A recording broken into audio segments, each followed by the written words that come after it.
have a look at the main stories this morning. Hundreds of British holidaymakers have landed back in the UK from the Gambia amid concerns of a worsening political crisis. The Foreign Office is continuing to advise people to avoid all but essential travel to the country after its outgoing president refused to meet a midnight deadline to hand over power. Thousands more tourists are due to be brought home in the coming days, as Greg Dawson reports. Back home sooner than they thought, but relieved to be safe. These passengers landed at Manchester Airport in the early hours, and thousands more will fly home today after their holidays ended with the threat of a violent conflict. It was very scary, and the local people were crying and worried about their children. My family is still there. My daughter with three months old baby, that's my first daughter.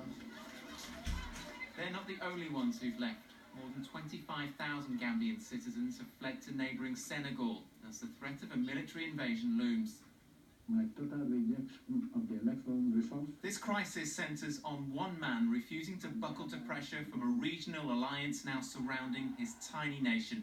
Yahya Jammeh initially conceded defeat in last month's election after 22 years in power, but he changed his mind, claiming the vote had been fraudulent. The man who beat him, Adama Barrow, fled to Senegal, but remains confident he'll be sworn in later today. Troops from Senegal and Ghana are now gathered along the Gambian border, and Nigeria has sent fighter jets and a warship to the area. They've asked for UN permission to intervene now that their deadline for President Jammeh to step down has expired. While Gambians hope for a peaceful solution, thousands of British tourists face an anxious wait to leave the country.